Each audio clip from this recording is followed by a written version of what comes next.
Hello, I'm Pastor Joe, and I want to welcome you to the Parson's Bench Workshop. I've been working on a project, and I've run into a little problem. And my problem is, it's a workbench, and I've got 4 legs that I need to cut into those 4 legs 16 lap joints. The legs are roughly 3 to 3.5 inches square and about 34-35 inches long. My miter gauge for my table saw does not accept an auxiliary fence.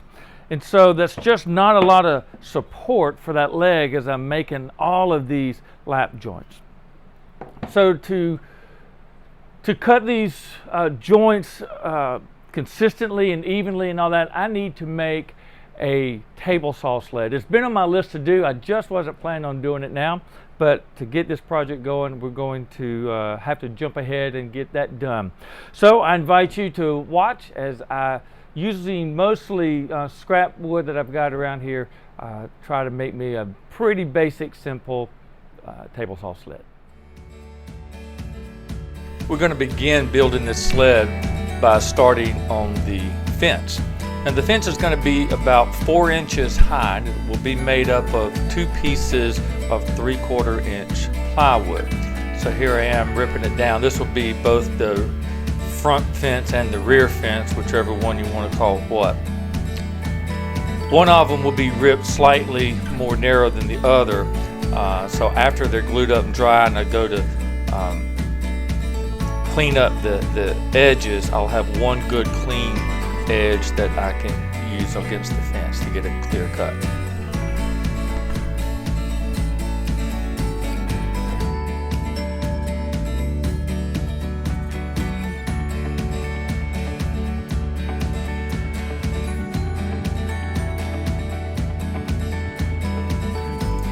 Next up, it's time to make the runners for the sled. So I measured the miter gauge slot and set the fence accordingly. Now I'm going to try to sneak up on it with some scrap wood before I cut the final pieces.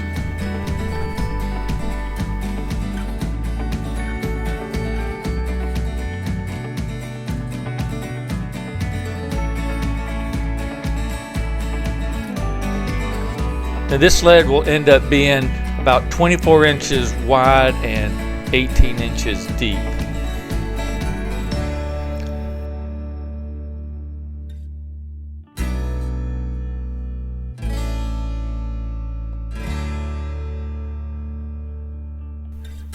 So here I am setting some pennies and some scrap wood to get the runners raised up. I'm just going to glue these to the base of the sled. I know that Steve Ramsey did this without having any issues, and I think it will work fine.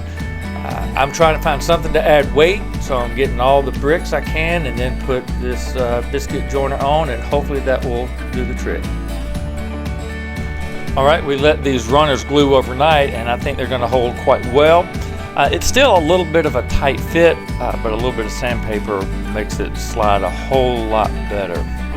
So now we can go ahead and trim the runners to length. I cut them initially oversized just to make it easier to get them glued on and situated.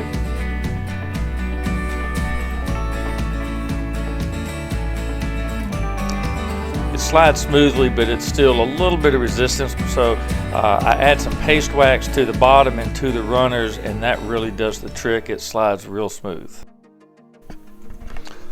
All right, now that we got the sled base ready to go, we're going to get the fence back out. It glued up quite well, and here we are using that one clean edge against the fence so we can clean up the joints on it and trim it down to its proper size. And then we're going to take it to the miter saw, and the front fence, the short fence, is only about 10 or 12 inches and the rear one is just under 24, but the front one only has to hold it together, bridge the saw curve. So here I am countersinking the holes for the screws to hold that front fence. I'm calling it the front fence, so I can cut the curve through it, and then we can finish screwing it in and getting it firmly attached.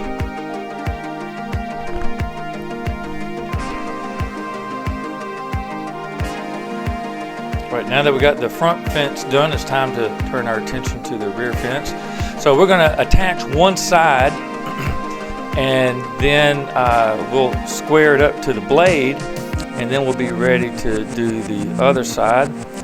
And it was about right there that I remembered I wanted to put a small chamfer in it to help control dust so it wouldn't affect the piece that I'm trying to cut on the sled.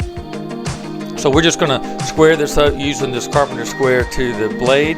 I've seen a lot of folks do this with good success, and for what I'm needing it for, I think it's going to work quite well. So once we get it squared to the blade, we'll clamp it and attach the screws on the bottom, and then we should be ready to go.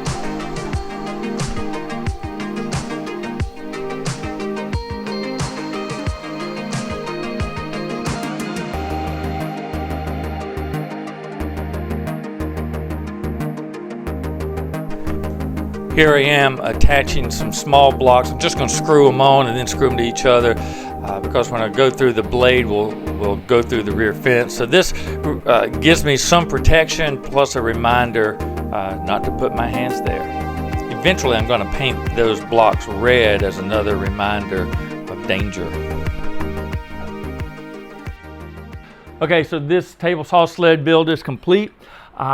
It looks to be pretty accurate. I'm sure it's not as accurate as if I had maybe used the 5-cut method to determine the accuracy of the fence, but I know there's plenty of folks that use just a square to do that, and certainly for what I need to do, it's going to be more than adequate.